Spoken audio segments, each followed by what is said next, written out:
ஒரு மனிதனின் விதியை கடவுளாலும் கூட மாற்ற முடியாது என்றால் நம்புவீர்களா?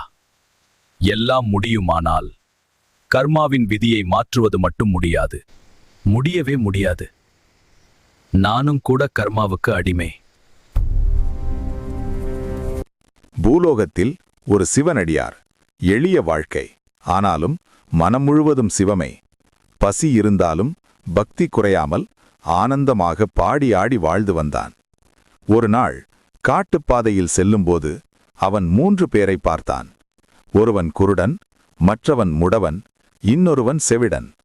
பாவம், இவர்கள் எப்படி வாழ்கிறார்களோ, நாம் இவர்களை விட நன்றாக இருக்கிறோம் என்று நினைத்து காட்டினுள் நுழைந்தான்.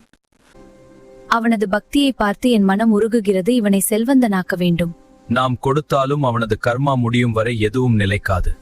ஆம் தேவி, அவன் கர்ம வினை இன்னும் குறையவில்லை. இல்லை,